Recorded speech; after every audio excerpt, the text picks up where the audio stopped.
Right across the landscape of motorcycle racing. Think back to 2006 in MotoGP. Think back to last year here in MotoGP. Also in JuniorGP. And Steve, a new pole sitter, Jabi Zuratouza. He was our 100th race winner back at Portimao. He's already got his name in the history books, and he is looking good this weekend. And you can see here his tail at the tape for the season so far. It doesn't really show the full story. In Catalonia, that retirement was from a podium position as well. He's been really strong this season. Second front row of the campaign as well. He's trying to end the year in style. We're going to move through the grid here, so we're going to take you to his elbows out last time out with Alvaro Carpe. Here he is, best qualifying this year, was a pole position in Portugal, both races, Estoril and Portimao. He has had podiums, 2 P3s, and one of them came last time we were here in Valencia. He knows his way around this track. In fact, it was his first podium in the club championship. Interestingly, between them, only 6 points. And like I say, they had a massive fight last time out at Aragon. This is Adrian Cruces. Cruces still without a race win in JuniorGP, despite podiums, despite poles. A best qualifying of the year was 3rd at Portimao. He's matched that this weekend. He goes from the front row. Perfect opportunity to snatch a victory before the season comes to a close. Yeah, you can see there are 3 top 5s in a row. If he's able to come away with 5 top... When we came in this morning, Steve, massive queue for the pit walk. Nico Carraro was one of the riders they were looking for. He was a race winner right at the start of this season in Estoril. It's been distant since then. No podium and only 2 top 5s, although one of them was here in Valencia. Yeah, he also had 3 races in the Moto3 World Championship, came away with 11th place finish in the wet, the crazy conditions of Phillip Island. The Australian from New South Wales, here he is in number 12, taken out on the last lap last time out at Aragon by teammate Joel Esteban in what was a disastrous last 4 corners for the Aspar team, all 3 of their riders going down. First podium of the year came here in Valencia, 2 second places. They are his 2 podiums. He would love, before he goes to the Moto3 World Championship, to grab a win, Steve. The number 94, Uruguayan rider from Paysandú in South America. No wins or podiums or poles, but this is his best qualifying. 6th on the grid. His previous best was 7th of the season. That was at Jerez. Steve, good form, 3 top 10s in the last 3 races. He'll be looking to end this year was showing the form that we know from previous championships that he's capable of. 5 rounds this year, he's qualified inside the top 3 rows of the grid, so the speed's there, but finding that consistency has been a struggle for him. But the one good thing is he's coming here on the back of 3 top 10s in a row. He needs to be able to maintain that form. Champion already, Angel Piqueras has wrapped up the title last time out at Aragon, and as soon as he's been crowned champion, he suffers his worst qualifying performance of the season. Head of row 3 for Piqueras, but look at the form. In all of the races, he's finished outside the podium places just twice. That is the mark of a champion. Yeah, but you also look at what he did in Rookies Cup. He was able to come away with the Rookies Championship this year as well. He started the season with 5 wins in the opening 6 races, similar to what he did here with 3 wins in the first 4, and he really was able to build up all the way through. Is the number 14 of Cormac Buchanan, New Zealander Cormac Buchanan. He's another rider, Steve, who doubles up in both championships, Red Bull Rookies and here in JuniorGP. He actually qualified on the front row last time out, but a penalty meant he started from the back. This time he goes from 8th. Super impressive mid-season in Jerez. He came away with 2 top 5s. He does look like he's been able to find a little bit of an improvement this year on that AG orb. We are going to go and check out Alvaro Carpe very soon, the Murcian rider. He is a bit of a Valencian specialist.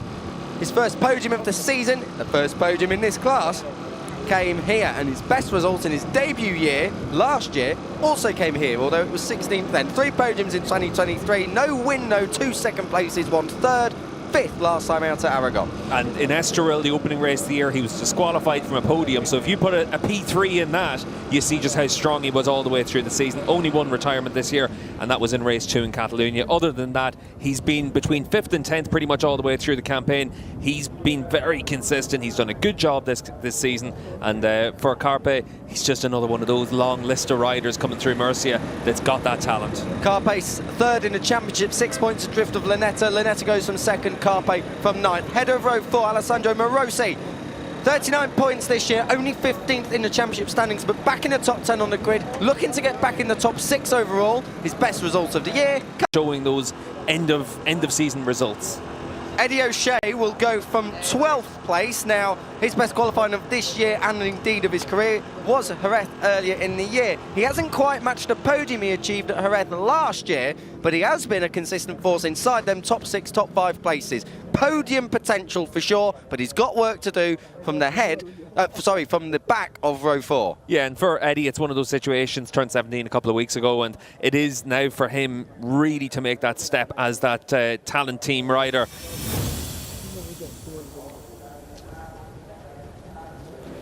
We are ready to go then for Junior GP, race number 11 of 12. Xabi Zuratuza, a first ever pole sitter. Luca Lanetta looking to consolidate second in the championship. Adrian Cruces still hasn't won a race. Plenty of stories to look at right the way through the field, and just look at the array of nationalities in them front 3 rows alone. We have at least 5. Don't forget, want to talk about a rider, we didn't see him on the grid. We rushed to see Eddie O'Shea, but in 11th place in the middle of the 4th row, Ruche Moodley from Port Elizabeth in South Africa is making his debut inside the Junior GP class. He has been obviously in the European Talent Cup class for the whole season so far, and he's been a podium finisher back at Catalunya, but now he has a big chance to prove himself in Junior GP, and Moodley, very impressive, goes from 11th, so keep an eye out from him. We've got riders at the back of the group. Fadila Aditama will have a double long lap penalty as well, so for these Junior GP riders,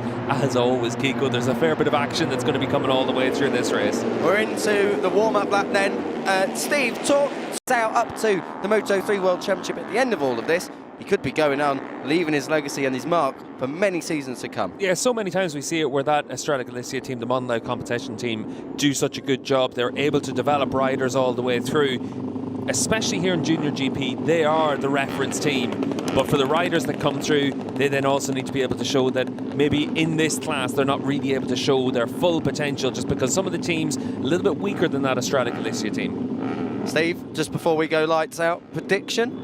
Keep an eye out for Piqueras from that 3rd row of the grid. He's going to lead within a couple of laps. Xabi Zuratuza then goes from pole position for the first time in a Junior GP class. Luca Lanetta will want to take second in the title. There's plenty of stories to look out for. We are underway. Not a great start from the 3rd row by Angel Piqueras. The 18 has gone backwards. Lanetta versus Zuratuza. Down to turn 1. Nico Carraro's on the outside, but it's Lanetta who comes through, and Cruces has followed him through as well. Good start further back from Alvaro Carpe. The number 83 is up into the top 7 positions from 9th on the grid.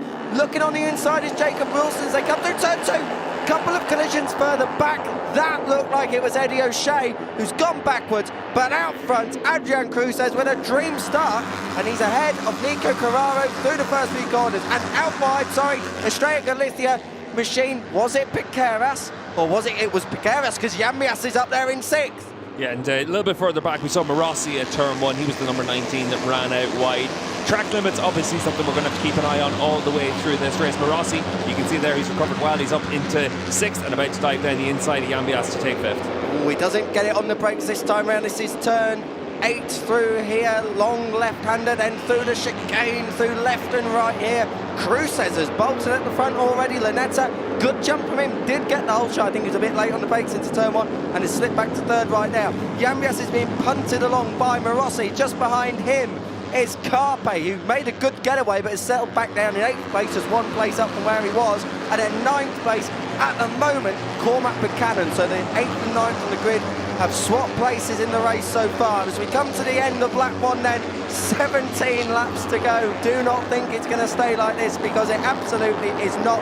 Where is Angel Piqueras? He must be down in about 9th or 10th place. He's well down the order as they come across the line for the first time. Piqueras crosses the line in 11th. He's behind Casey O'Gorman, who has moved up inside the top 10 from outside the top 10 on the grid. Yeah, O'Gorman on the 67, the Estrella Galicia rider, just there in the outside the top 10, and doing a good job here in the opening couple of laps as well. He's got Moto3 experience obviously from the past, and O'Gorman doing a solid job now, having switched over to that Estrella Galicia team earlier this year. Estrella Galicia team, of course, renowned for developing young talent. Let's hope Casey O'Gorman's career can take off from here, because he's got the pace and potential, without doubt the talent.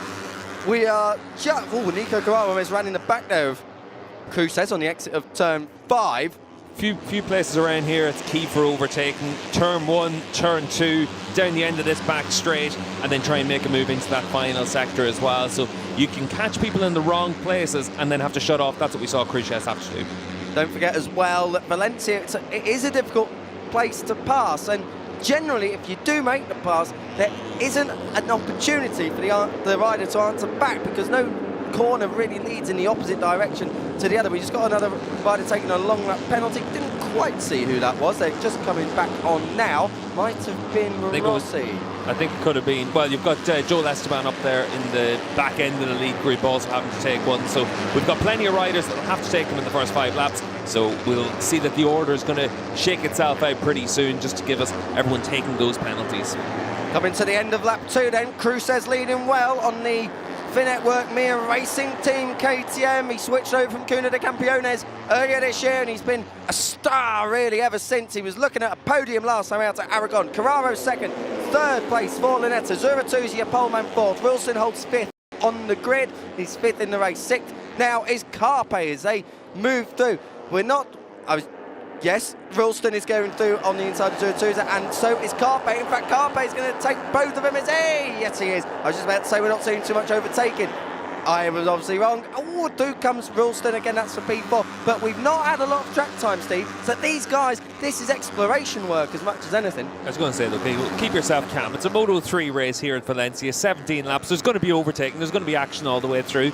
You have to save that energy for the last couple of laps, because that's when the race really is run at the front of the field. You can see in this lead group, it's started to splinter out a little bit at the front, and the 67 of O'Gorman's actually making decent progress there at the back. He's trying to bring this group closer together as well. At the front of the field, Cruces isn't slow, but he's not fast either. That's why we're not seeing him stretch out that lead, or the leading group stretching out to being 5 or 6 riders. We do have 10 or 11 guys there right now, so it is a case of at this stage of the race, everyone... That's O'Gorman. That was O'Gorman. It was O'Gorman, because Yambias and Piqueras are still there. O'Gorman, that was looking like a high side coming out of turn 11. So, Case O'Gorman's race 1 in Junior GP has ended in the gravel. Let's hope he's up and okay as they come through the final corner.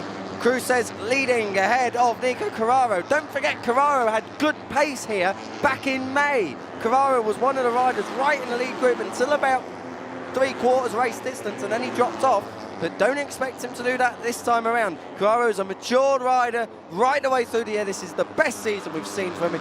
He is one of the excuse me, he is one of the older riders in this class, so we perhaps should have expected it a little bit sooner. But watch Carraro in second place, but really watch Lunetta in third. Great to see Case O'Gorman up on his feet. Yeah, down at turn 11, and a lot of the time just 11 you can actually lose the front through there just as you open the gas. We'll wait and see what happened to O'Gorman, but shame for him. He had managed to make good progress, giving himself a chance of being able to run inside the top 10. You can see now after that incident it has splintered. It's a leading group of 9 riders now, and this is where the race win should be picked from, really. In 10th position, it's Russell Haller that has that bit of ground to make up, but you can see there is a second and a half to make up. It's going to be tricky for him. Yep, Jacob Rosenthal, of course, your podium finisher, and right at the start of the year, he picked up that podium after Carpe was disqualified, actually, back in Estoril. They all come through now. This is why Case O'Gorman crashed this right-hander up here, turn 11. It's so tricky. You can lose the front on the way in, you can high-side it on the way out. Let's hope everyone's through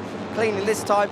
No yellow flags there anymore, so O'Gorman, man and machine, have been moved out of the way, and the racing continues at the front. So Cruces 11 has been your only race leader so far. Luca Lunetta in second place now. It's going to try and really launch an attack. He's on the inside. Aragon, or different places that you go through the course of the season, Catalonia, or anywhere where you've got that long stretch in that top gear. Here in Valencia, it's about trying to get that drive onto the straight. Give yourself the opportunity, especially on the last lap, to be able to try and drag someone to the line, but it's not quite as important for the slipstream as it is in some other place that we go to through the course of the season. We saw last year, of course, it was between Colin Vire and David Salvador in race 1 for Junior GP Honours. Race 2 was actually red flag because of a crash for Vire, which left oil, and then David Almanza crashed, but Almanza was reinstated with his race win. But in race 1, it was that run to the line, and David Salvador at long last finally took honours. This is a place, really, you're coming out of the final corner leading, you should have job done. We've got 12 laps to go until that. This could all change since then. Let's just give you a run through. Siding through comes Angel Piqueras. Let's not go through the top 10. Let's talk about your champion. Yeah, you can see there for Piqueras just comes through just where he needs to, and he cuts across the front as well. He's making sure he's making that progress and not leaving himself vulnerable for attack from behind, and he's making sure on that 18 that he can make that progress. He's been able to do a good job to recover from 11th position back up into round about 5th position now. Ruche Moodley has crashed. Oh, what a shame. Has he crashed or has he headbutted that looks like it's down at turn 6 there for him. So for Moodley, that's a disappointing way to end this one, but there is a race 2 this afternoon for Junior GP as well. And Moodley will go from the middle of the 4th row. Moodley is a great talent. He had a massive crash here earlier in the year in ETC. He missed this round altogether. He has been a bit of a revelation, I must say, this weekend. 3 abreast then, down into turn 1. Junior GP action is back for the final time in 2023. Piqueras is looking to take advantage of Carrara, who was just a little bit wide there, but not this time. Lanetta defends from Carpe. Morossi coming through on the inside of Piqueras. That was at turn 2 and parks it on the apex. There's nothing even Piqueras can do about that one. Yeah, good clean move there from Morossi. Obviously, he had just been cut up last lap around, so he was making sure he could make his progress down the inside into turn 2. Turn 2 is one of those key places to overtake. You can try and defend the position. You leave yourself a little bit vulnerable, though, just for your speed mid-corner as well. It's a real technical track around certain areas on a Moto3 bike around here, just for your racecraft, and that's where the likes of Piqueras has been impressive. The back of this group, though, Yambias on the 94 doing a good job once again just to be able to maintain that top 10 spot and give himself a chance. You can see, we've got another crusher. That looks, is it Rosenthaler? It is, it's Jacob Rosenthaler. So Rosenthaler has gone down. That looks like turn 4 or turn 5 from where we are. We'll try and pick that up later on. Rosenthaler's race completely run. Morossi was the one running out wide there on the number 19 machine, so we've seen him do that 2 or 3 times now. So again, that's where race direction will be keeping an eye on that. You don't want to use up your credits this early in the race. There's a lot of battling yet to come. Oh dear me, and that is Kevin Farkas. Kevin Farkas has gone down. That's on the exit of turn 5. The number 56 coming in this weekend, and so far his race has run less than halfway through. So Farkas, let's hope he's up and okay. You can see the yellow flags are still out. Double yellows at turn 5 as defending for position. Lanetta looked like he was trying to come through and defend from Carpe in the same time, but in the end, no change. Cruz says still leading, Steve. Just about Farkas there as well. Like, the reason you have a crash like that is because of the lack of track running as well. It does impact on you whenever you've got basically the 2 days of pre-event testing cancelled, or testing and through comes Morossi. This is a fantastic ride from Morossi, the best we've seen of him, Steve, I think all season, it's fair to say. Yeah, Morossi doing a good job on the 19, and the goal for him obviously has to be just to keep that together, give yourself an opportunity. He was on the 4th row of the grid, and he's now put himself up there into the top 4, so we'll see if he's able to give himself a chance at that podium spot, but there's a long way left in this race, and it is a case of, for these riders, just trying to keep your cool head, keep yourself in contention. You know it's going to come down to the last lap, so it's about trying to figure out where your bike's working well and you get your opportunities to come through. For Carpe, we saw that he had the high ground into turn 1, he had the inside line, but he couldn't get the bike stopped, and he was then attacked on the exit. So he needs to file that one away as something that he needs to improve on. He was just being attacked then, Steve, into turn 11. That was Piqueras coming through, but this is what you're exactly talking about. Talk us through it. Yeah, you can see here into turn 1, he's got the position, but he just sails past the apex. For the number 11 of Cruces, he does a good job of being able to understand you have to concede the position. You're not going to be able to attack back. Let's see if I can hold the tight line and give myself an opportunity. Good, clever riding by him. Will wind have played a bit of a factor as well going into turn 1? The wind is going to be a factor all the way through, but for all the riders, you have to adapt to it. I think for Cruces, it was just about trying to learn and understand what he needs to do to be able to give himself a chance to lead this race. He's done it again on this lap, so good riding by him to understand the importance of mid-corner and exit rather than just being last on the late brakes. And that has cost Lanetta as well. Lanetta sailed wide and has lost track position, not just to your leader, but to second place as well. So turn 1 proving difficult to get the job done, but not turn 4. Wow, through comes Lanetta, parks it on Carpe. I remind you, with 8 laps to go, these are your 2. A bit more to be able to try and dictate terms. As it is right now, he's having to defend whereas for the other riders, they're able to attack, they're able to show them a little bit more. But Cruces doesn't want to give up that track position because he wants to keep himself at the front. Lunetta and Carpe renewing their battle from Aragon. Shoulder to shoulder, elbow to elbow. This is through turn 7. Lunetta's on the inside. Carpe's going to try and go around the outside. I can't see how that's going to work. And Piqueras is going to come in through, take third place. Thank you very much. So Carpe has got to rethink his strategy in terms of making places. We've seen him try and go through to the... Oh! Piqueras gets it done as well. Fantastic stuff from Piqueras. But back to Carpe. We have seen that he's tried to make positions through. He hasn't. He's run wide, and it's in the end cost him places a couple of corners later. Piqueras the second. Yeah, but you can see from Piqueras, he's not actually making moves. He's just holding his lines, and that's what's giving him the opportunity to come through.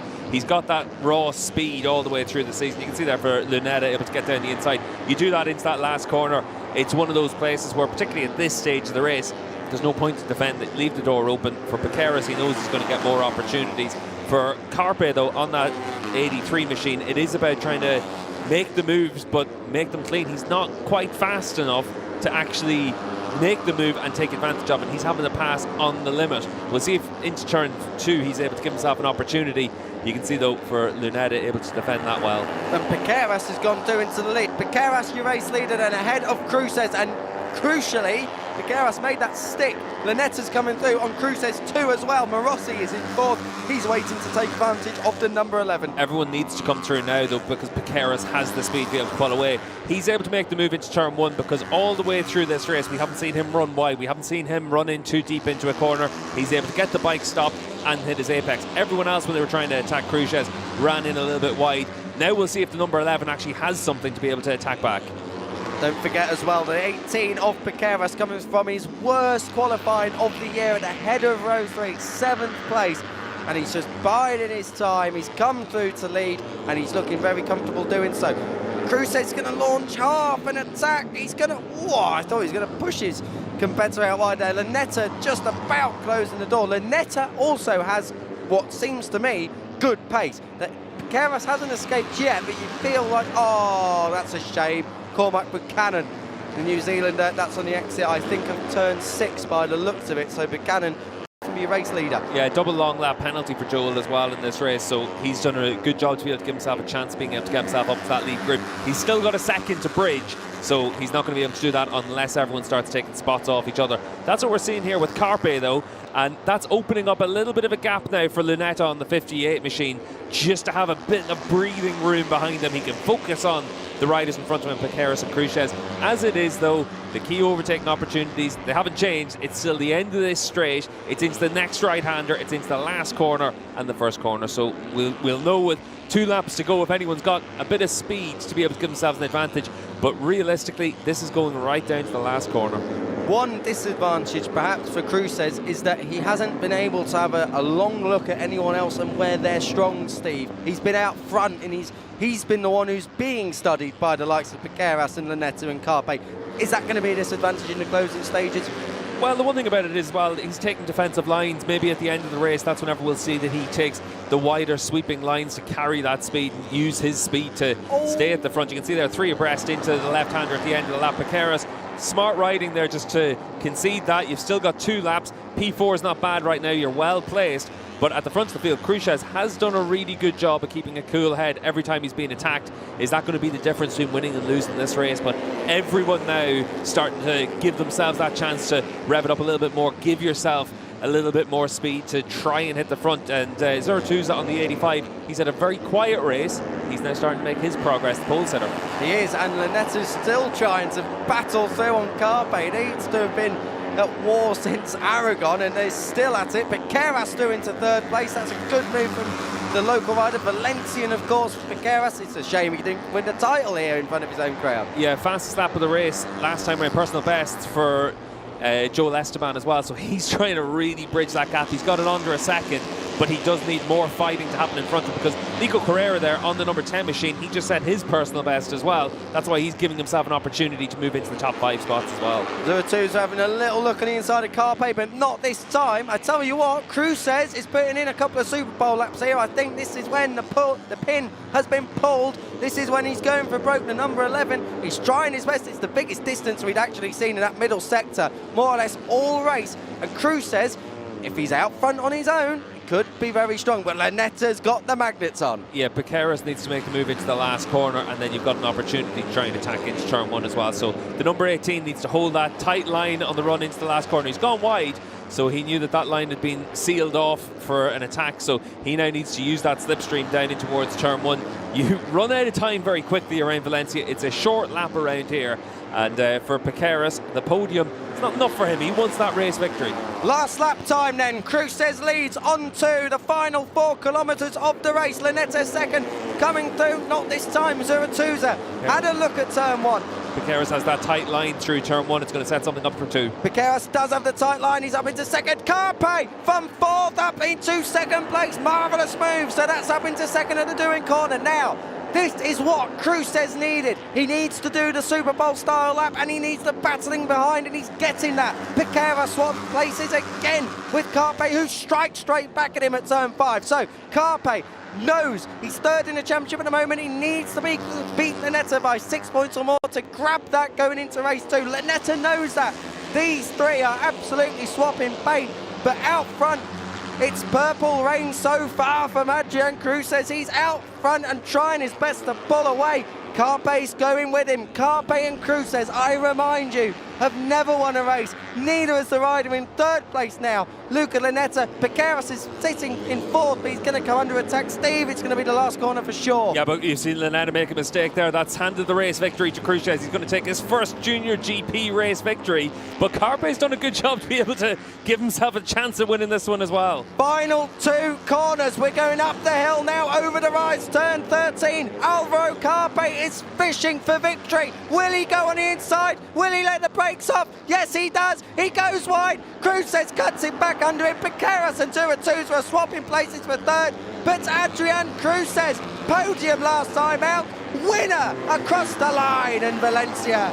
Adrian Cruces, the number 11 for the first time, takes victory in Junior GP. The team are elated. Alvaro Carpe, second for him, and your champion from last time around, and indeed going out of Junior GP this year, Angel Piqueras third. Yeah, really impressive stuff there from Adrian. Kept a cool head. Every time someone attacked him, he was able to hit his apex and get back underneath them. Really good riding from Adrian Cruces. What a race then to start the day in Junior GP. Excuse me, the Network Mia Racing Team bikes are back on top, this time in the form of Adrian Cruces. 2 podiums in 2023 so far. He is your Race 1 winner in Junior GP here in Valencia.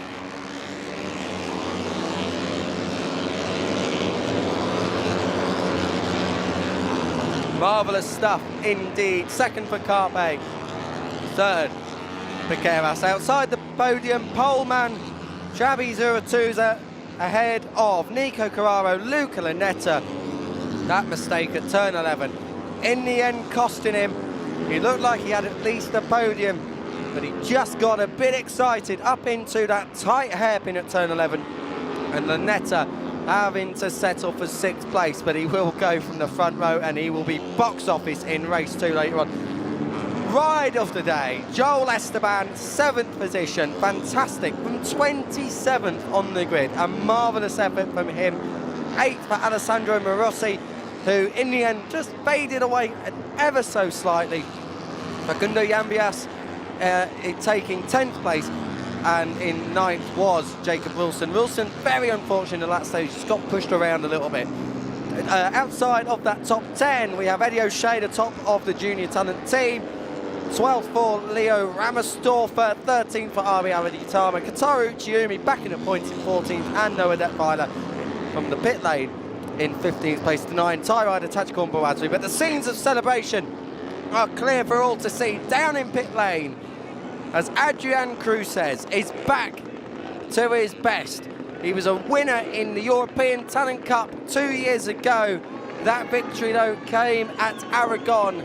Last time out at Aragon in 2023, he took a podium, and this time he is finally back on the top step. It's been 2 years since he's been on the top step in a World Championship, or on the road to a World Championship. So this one will mean a lot.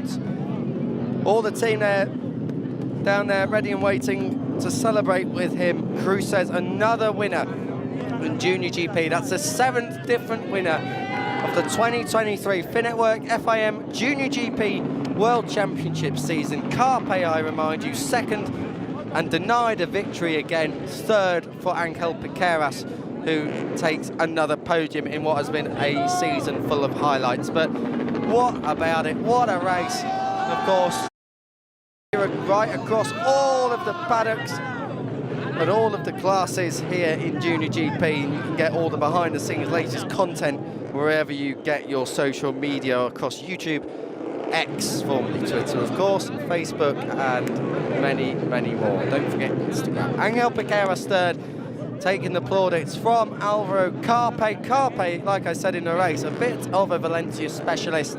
He'll be looking to try and go one better. I say that the home hero, of course, is Angel Piqueras. He is also Cruz says he is Valencian, so what a place to take a first win. So Cruz says back to his best. He has had many podiums right